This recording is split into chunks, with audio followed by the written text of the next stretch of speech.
Evening. I've got a guest. She is called... Ellen, hello. Hello. Hello. How are you? I'm good, thank you. You? Good, yeah, I'm good. I noticed that out of the two of us, I am the only one drinking, and this is absolutely fine. That's fine, I've got my water. That That's counts good. as drinking. Yeah. That counts as drinking. Ellen's my first guest ever on Takeaway Arcade, so we're going to talk about some games and video gamey stuff and general stuff like that. So, Ellen, video games. Video games. What have you been up to lately with regards to video games? Well, new thing happening in my life has just been announced. I am the new video producer and presenter for Xbox On, aka Xbox UK YouTube channel. Ooh, So that's it's really all cool. very exciting and bizarre. It's very exciting, and I am very jealous because you basically have, well, you've got your dream job, but it's also my dream job. So Yeah. hire me to do her job, please, Xbox. Not to replace her at all, obviously. Just like work alongside. It can work. Hit me up. What's the best game that you've played this year that has helped you get this new position at Xbox? Well, I don't know whether it's any games that I don't know. One game that I played a lot this year, which is actually quite an old one, because sad face, I've not been able to afford an Xbox One for ages. Because I was unemployed for a little while, and YouTube money is not that great for a smaller channel, so I couldn't quite buy the things that I wanted. Yeah. And in fact, this time last year, I was working in HMV as a tech and gaming sales assistant. Oh, geez. So I was selling lots of Xboxes but couldn't buy one myself, which was slightly heartbreaking. Which means this whole thing happening is even the best thing ever, because I can finally play Xbox One games, finally. Has there been an element of kind of like, oh, don't let them, no, I haven't actually played any of the games? Yeah, they're fine, they're So very nice. They know that you didn't have the console. Yeah, because they sent me one. So, thank you. That's a fucking nice welcoming present. I'm seriously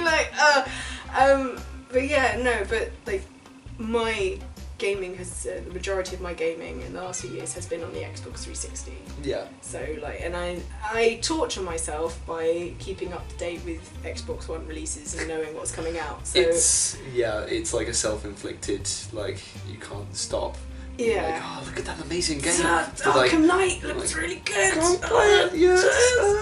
Far Cry 4, which I've Yeah. been playing non-stop for the past 2 weeks. I absolutely love it. What have you been thinking? Because like I've got like mixed feelings about Far Cry 4, but like you seem to be enjoying it much more than I necessarily did when I first started. What's like the thing? What's good about it? What's good, Ellen? What's good? Well, I really like the setting. I love kind of being in the mountains and stuff. I like that. I like that they went for something almost completely different to the island setting. So like you're still isolated, so they can put up the invisible walls of mountains so that you don't go wandering off. Yeah. But I like that it had a slightly different feel to it. Yeah. It's much more vertical, isn't it? Like, there's much more stuff going on. Although I do still have all the bits where you think you can wingsuit off that thing, but actually you're still inside a little settlement thing, and it won't activate the wingsuit until you got to a certain point. And yeah, I died a lot just jumping off things, thinking I could fly, which hopefully I won't recreate in life. Yeah, I hope not. Please be safe. Don't just jump off cliffs. I mean, thing is, I know that in real life I don't own a wingsuit. True. So True. that would be the thing. I think one of my I really like the collectibles thing, like going around and hunting for different things. My favourite thing, I love the stealth mechanics in the Far Cry series. So like the fact that that's the stuff that I love going around, kind of going to all the outposts and sneaking around. I like the fact that there are more stealth missions with the kind of freeing the hostages, and there's assassination missions where you can't even kill anyone else, you just have to kill that one person. You have to kill them in a specific way. Yeah. And going in, I thought that would be like, really restrictive. Kind of in the same way that Assassin's Creed games can get really like, gotta do it in their way, and it's really annoying. But it's an extra challenge. Yeah, like I like that it. about the Assassin's Creed series is that you can get 100% synchronization if you do it in this way. And I'm like, well, I'm gonna do it that way because I want 100% synchronization. Exactly. And you just like you try different mechanics within the game. Yeah. And like in Far Cry 3, I was completely stealth. Didn't do any kind of like all my like combat was behind and then looking out and going behind but this I'm just running around with a shotgun just like so you've got the game series with the best bow and arrow oh, ever. yeah, it's just like get bow and arrow shotgun. win. No, I've got the bow and arrow. Yeah. That is my go-to. Okay. I almost don't need a sniper rifle because yeah. it's that good. And it's just like I was just like immediately as soon as I had enough money I was like best bow and arrow. There you go, I'm done. I've won. What colour is your bow and arrow? It's white. You went for the white. What's the blue? Oh, you went for the blue. Yeah, because I'm a stereotypical man, and blue is obviously the man colour. So, all right, guys. What? So you've been playing Far Cry 4. What are you looking forward to this year? Oh, I'm really looking forward to this. Like 3 big games that I'm really looking forward to. First one is Rise of the Tomb Raider, which I got a little hands-on. One of my first jobs with outside Xbox was I went to EGX. Yes, I was there last year. Yeah, it was this year they moved out to Birmingham NEC because they just needed more space. Yeah. And I was working around the Xbox area, and cause, like we had all the stuff. Like we had a little kind of room where you could go in and play. Did you little demo of it? Did you like get to like go around early and see? Yeah, I got to go around early, and I got to skip the queue as well. So I'm really sorry to the people I jumped in front of. I went out and was like, no regrets. Am I allowed no in? Fear. Am I allowed in? I'm the presenter person, and they were like, yeah.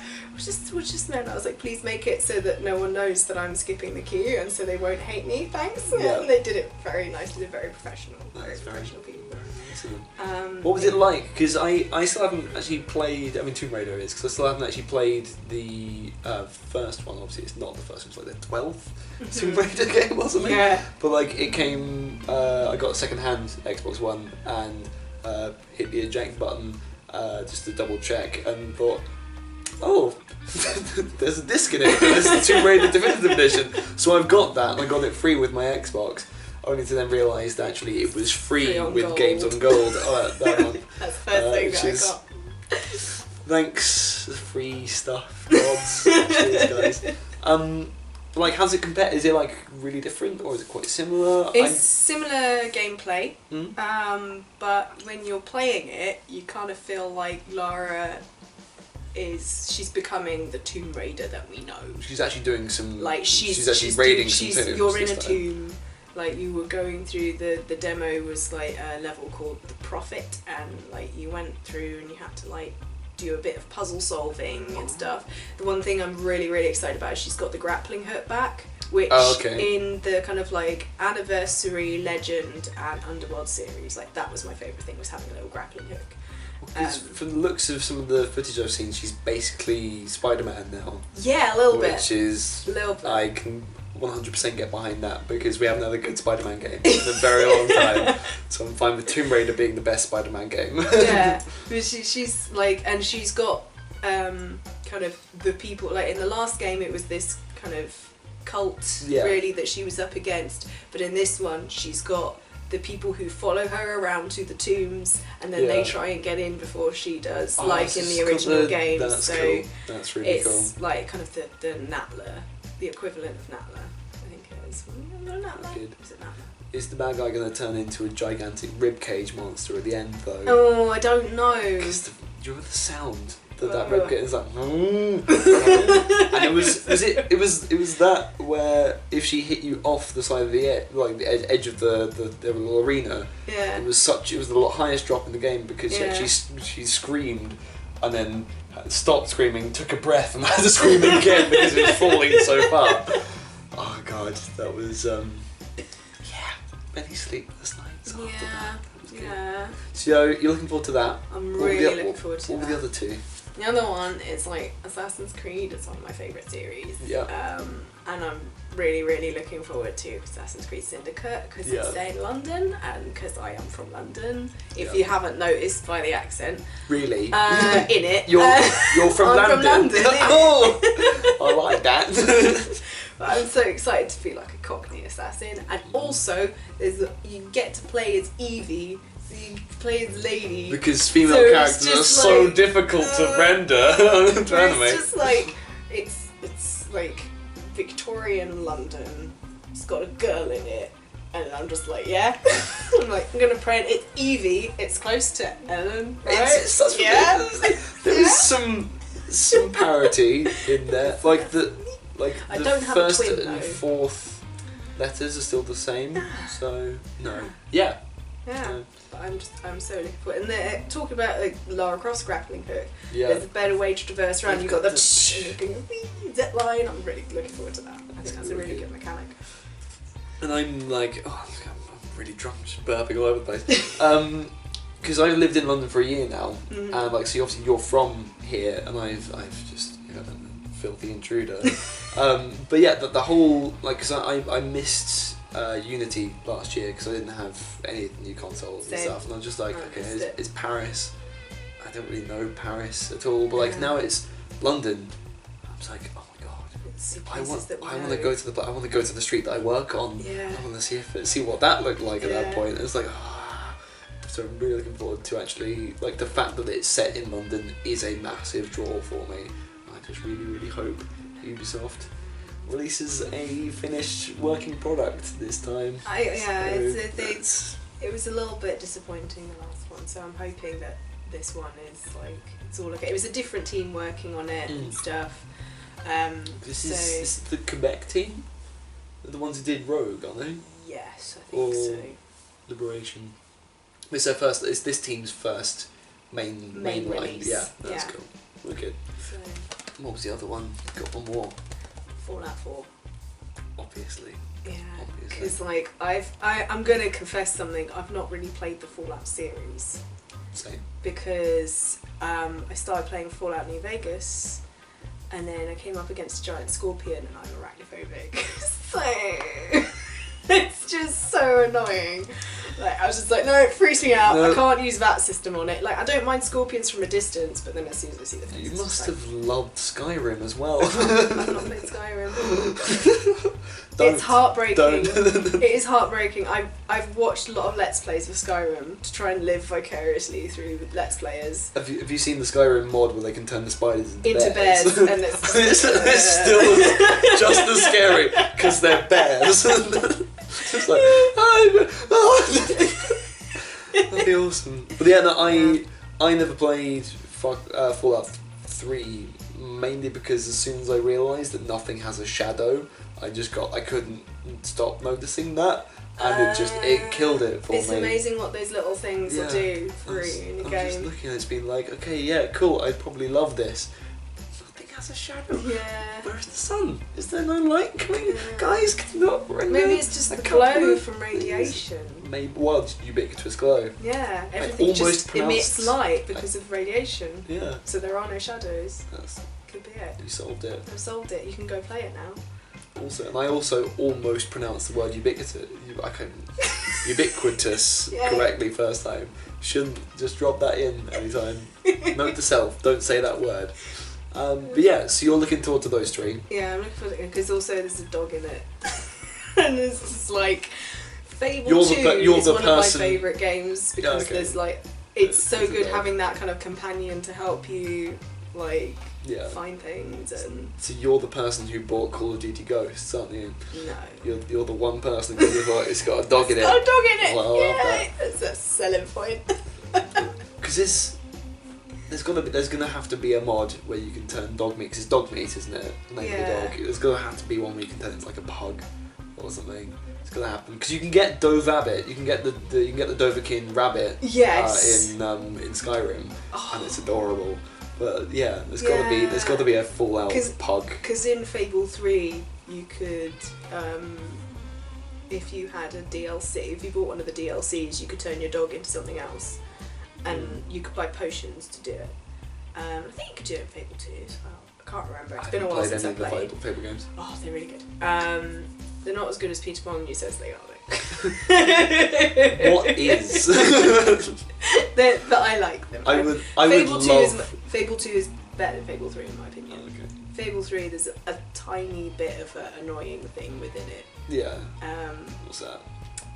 In that you're fighting a big evil and you have to raise money and time, but then when you start one of the... So, like, you can plan ahead so you can raise money for it yourself. Yeah. With houses and stuff, and that's how I did it. But then there's this moment in the game where if you carry on with the story campaign, it jumps like over 100 days and you don't get the rent for that. So you have to wait until you've raised enough money, like the arbitrary amount of money that they've said that will kind of save the world and stop the evil. Yeah. Before you start this campaign mission. Is this before or after you tap the cube 100,000 times to win a prize that doesn't exist? So bad. I would love to play the game that Peter Molyneux wants to Yeah. make. I would like he whatever has it is. so much vision I want to for play it. It's just that he's not good on like kind of talking to developers and going, well, can we do this? Yeah. Like he's like, yeah, we'll do this and this and this and this. Then the developers go, whoa, wait, Pete, calm it. Chill out, Mr. Molyneux. Yeah. Chill out. Populous Awesome. is good. That's a classic game. And Populous and Black and White. Yeah, First Black and White, which I need to play. I've not played that yet. I got so attached to the monkey. Like real emotions. But and then I guess like today we've been playing some video games. Yeah. I've introduced you. You don't know. I've not introduced you because you played Reach and Reach. ODST Yeah. and a bit of 3 before.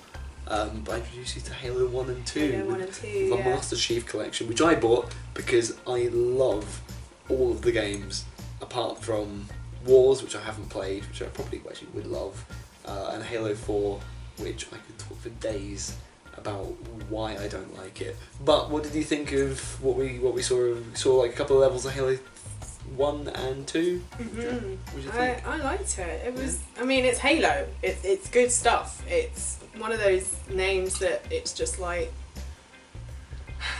cool fighting in space, and it's the way I see it is like video games are still establishing. Cause you have the film canon. We got like Citizen Kane and all the great films. And they've all been established. And like you got the great books. You got like your Shakespeare's and your Dickens and things like that. Those exist as the canon for those art forms. Yeah. But like video games are still doing that. They're still trying to bringing work that out list together. what the thing is. The Halo series. So like should be on that list. Yeah, but like the Halo series, it's just the base level science fiction action. Mm-hmm. It's like cool. Here are aliens that look like aliens, but they're still recognisably kind of like aliens, and like functional human stuff that is just the stuff from Aliens, the film, and it's great because it's just great. It's just great. No, it's really good, fun and like solid. Doesn't really mess around too much. And it's got like an amazing community around it as well. I know that. Like I've been a fan of Red vs Blue for a long time. So it was just like I was playing. Like, this is the first time I played something. It's the bit from. It looks like the bit in that bit, and then just being a bit of a nerd in that sense. And it was so good. And did you ever see the actual like proper Red vs Blue Easter eggs in 3? They had this like it's so good. In like the second mission in Crow's Nest, once all hell starts breaking loose and the base gets overrun, you can go around the corridor and there's a guy banging on the door. Yeah. Depending on what difficulty setting you're on, I think it's definitely on heroic. It's definitely not Caboose, but it's one of them. Like two of the Rooster Teeth people talking to each other. It's I think it's Jeff and Gus's characters. Yeah. And then I think on other difficulties it's like the other combinations of the Red vs Blue people, but because I always play on heroic, because I'm not quite hardcore enough for legendary. It's just like it's them talking about passwords, and it's just like so good. But yeah, I love that, and an amazing score. Well, the music. The music's so good. A+. So good. It's epic. Is there anything else you'd like to add? So like, I don't know. Talking about music, I'm going to ask you a question. Okay. Have you ever listened to Classic FM? This is not a sponsored thing. This is just my mum listens to Classic Classic FM. Listen to it. And on a Saturday, That's the only way you can sell it. listen, music. Yeah. But on a Saturday afternoon, they play video game music. Because I live with my mum and my sister. So my mum was downstairs, had the radio on, and I was like, "What? That sounds like Elder Scrolls music." Ran downstairs and I was like, "Mum, why are you listening to Elder Scrolls? Well, what is this?" And I was like, how many cool points did you just get? Yeah, it was just like, she was like, "Yeah, this is really good." So I think this is like the music in video games is a really good way to get people interested in video games. Really? Even if they wouldn't play it, just to kind of open them up to the world of video games. Be like, look, it's art. It's got art, good beautiful stuff. stuff. It's got good music. And but it's just There have been some great soundtracks. I'm going to do a whole video about soundtracks and about artists who should do soundtracks, because like we listened to that Queens of the Stone Age Adele mashup. No one knows about the Skyfall.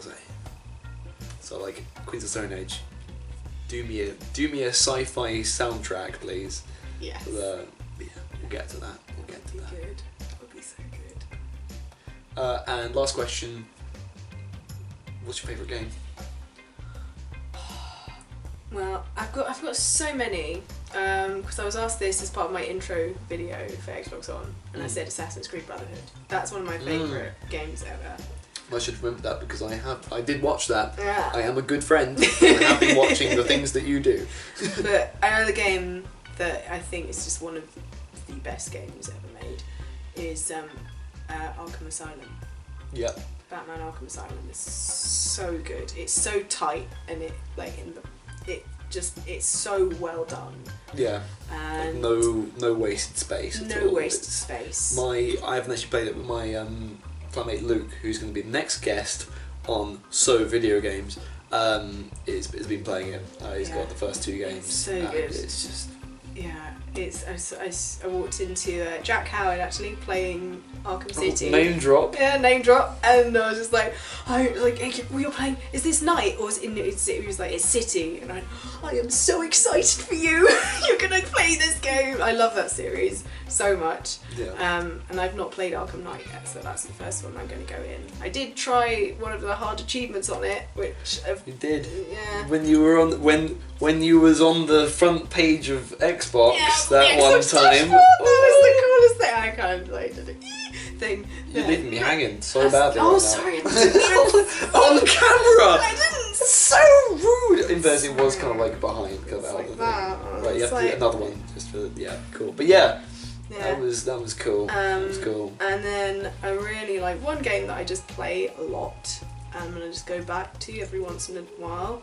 I've not finished the campaign of it at all, just because I spend so much time wandering around it. Yeah. It's a game that some people really, really love, but then you just the company that made it went bust basically, and I think it was like they put New Jersey into debt or something. It was a massive thing. It's Kingdoms of Amalur Reckoning. Was that THQ? I don't know, but it's Big Epic Games. Was one of the people that led, and it was released by EA, and they put so much time into it, and it got really good critically acclaimed. And it was really like in terms of, you know, when they say action RPGs and like the kind of combat systems in them, it was one of the best. It's got one of the best combat systems in a kind of like fantasy RPG that I've ever played. It's just so. You feel so cool when you're like, because I play rogue, so you can do like dashing and then you do spells and you feel super cool and impressive. But it's just those are two things that I need to feel on a daily basis. Yeah, super cool and impressive. So I just can't recommend that game enough. And cool. I'm just really sad because it didn't sell as well as they'd hoped, and they poured so much money into it. And it just failed. So there's not going to be any sequels, which makes me sad.